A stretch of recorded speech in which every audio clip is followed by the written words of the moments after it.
IPS அதிகாரியின் நேர்மை பயணம் ஒரு தன்னம்பிக்கை கதை. கிராமப்புற பள்ளி ஒன்றில் +2 தேர்வில் அனைவரும் ஆசிரியர்களின் துணையோடு காப்பி அடித்துக் கொண்டிருக்க நம்ம ஹீரோவும் அங்கே அமர்ந்திருக்கிறார். திடீரென சோதனைக்கு வருகிறார் ஒரு நேர்மையான துணை கண்காணிப்பாளர் டிஎஸ்பி. முறைகேட்டை கண்ட அவர் அத்தனை மாணவர்களையும் தோல்வி என அறிவித்தார். லஞ்சம் கொடுக்க முயன்ற தலைமை ஆசிரியரையும் கைது செய்தார்.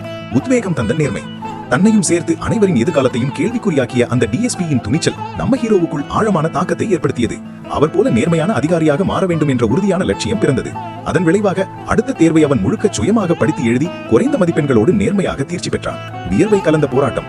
லட்சிய கனவுடன் யுபிஎஸ்சி தேர்வுக்கு தயாராக டெல்லி சென்றான். படிப்பு செலவுகளுக்காக இரவும் பகலும் நூலக வேலை, மாவுமில் வேலை என நாள் ஒன்றுக்கு 15 மணி நேரம் உழைத்தான். அந்த சோர்வுக்கும் மத்தியிலும் விடாமுயற்சியுடன் தினமும் 6 மணி நேரம் மட்டுமே படித்து தீவிரமாக தயாரானான். தோல்விகள் பல வந்தாலும் அவன் துவண்டு விடவில்லை. இறுதி முயற்சியில் எழுத்துத் தேர்வில் வெற்றி பெற்று நேர்காணல் அறைக்குள் நுழைந்தான். குழுவின் முதல் கேள்வி, ஏன் 12ஆம் வகுப்பில் தோல்வியடைந்தாய்? நம்ம ஹீரோ தயங்கவில்லை. நான் காப்பி அடித்ததால் தான் தோல்வியடைந்தேன் என்று உண்மையை மறைக்காமல் பதிலளித்தான். அவனது இந்த துணிச்சலான நேர்மை நேர்காணல் குழுவை வெகுவாக கவர்ந்தது. நமக்கு தேவையே இவரை போன்ற நேர்மை தவறாத அதிகாரிதான் என்று முடிவெடுத்து அவனை தேர்வு செய்தனர்.